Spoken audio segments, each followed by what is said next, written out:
ఈరోజు అందరూ India versus Pakistan match Jio plus Hotstar streaming ప్లాట్‌ఫామ్‌లో చూస్తూ ఉంటారు. సో, ఎప్పుడైనా అనిపించిందా లైక్ ఈ కంటెంట్ మనకి స్టేడియం నుంచి ఎలా వస్తుంది జియో ప్లస్ హాట్‌స్టార్ ప్లాట్‌ఫామ్‌కి అనే ఒక క్వెషన్ వచ్చి ఉంటది. జనరల్‌గా ఏమనుకుంటాం మనము స్టేడియం నుంచి జియో ప్లస్ హాట్‌స్టార్ సర్వర్‌కి వస్తది. అండ్ ఈ సర్వర్ నుంచి అందరు యూజర్స్ అక్రాస్ స్టేట్స్ డిస్ట్రిబ్యూట్ అయిపోతది అనుకుందాం.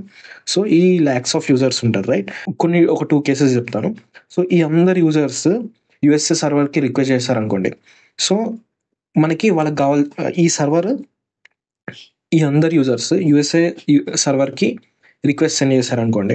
సో, ఈ కంటెంట్ స్ట్రీమింగ్ కంటెంట్ ఈ అందరు యూజర్స్‌కి రావాలంటే టైం పడతది. బికాజ్ అన్ని రిక్వెస్ట్‌ని ఈ సర్వర్ హ్యాండిల్ చేయాలి. One thing is scaling. అంటే ఆ స్కేల్ అనేది హ్యాండిల్ చేయాలి రైట్? ఇంతమంది యూజర్స్‌కి. అండ్ ఇప్పుడు మనకి లైవ్ స్ట్రీమ్ కాబట్టి ఇక్కడ నుంచి డేటా అంటే రిక్వెస్ట్ ఎళ్ళాలి. అండ్ అక్కడి నుంచి మనకి డేటా రావాలి ఈ యూజర్స్‌కి రైట్? అంటే రౌండ్ ట్రిప్ టైమ్. ఈ రౌండ్ ట్రిప్ టైమ్ గూడా మనకి డిలే అయిపోతది. అండ్ మనకి లైవ్ స్ట్రీమ్ చూసిన ఎంజాయ్‌మెంట్ అనేది రాదు. సో, జనరల్‌గా ఈ ఇష్యూని ఎలా సాల్వ్ చేయగలుగుతాం జనరల్‌గా మనము?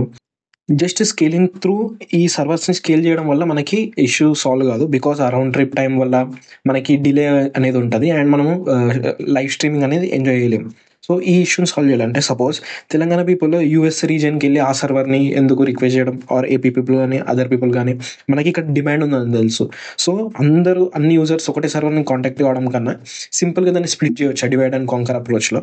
సో, అలా చూస్తే మనం ఏం చేయొచ్చంటే వీళ్ళందరూ డైరెక్ట్ ఈ యూఎస్ఏ సర్వర్‌కి రిక్వెస్ట్ చేయడం వల్ల మనం ఒక ఫ్యూ సర్వర్స్ పెట్టుకుందాం. బేస్డ్ ఆన్ డిమాండ్ మనం కొన్ని సర్వర్స్ పెట్టుకుందాం. S1, S2, S3 right? ఈ సర్వర్స్ మెయిన్ సర్వర్ నుంచి డేటా తెచ్చుకుంటది. అండ్ ఈ మెయిన్ సర్వర్ నుంచి డేటా తెచ్చుకొని ఈ సర్వర్ దగ్గర పెట్టుకుంటది. ఈ S1, S2 అనే సర్వర్స్. దెన్ ఈ రీజియన్స్‌లో ఉన్న యూజర్స్ ఈ సర్వర్స్‌ని రిక్వెస్ట్ చేస్తారు.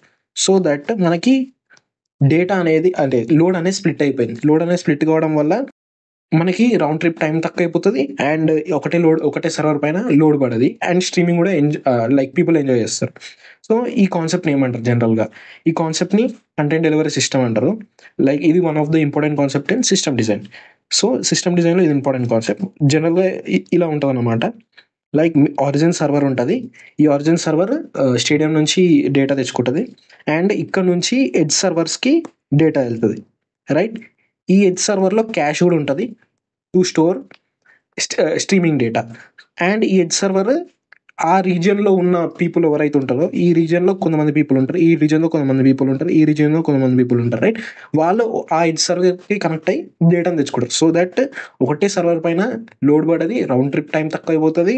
అండ్ డేటా అనేది మనకి ఈజీగా ఫెచ్ అయిపోతది. నెట్వర్క్ పైన లోడ్ తక్కువైపోతది. రైట్? సో, దీని ద్వారా మనము ఈజీగా ఒక స్ట్రీమింగ్‌ని ఎంజాయ్ చేయొచ్చు. అండ్ ఈ కాన్సెప్ట్‌ని కంటెంట్ డెలివరీ నెట్వర్క్ అంటారు. ఇది లైవ్ స్ట్రీమింగ్ క్వెషన్స్‌లో డెఫినిట్‌గా యూజ్ అయ్యే కాన్సెప్ట్.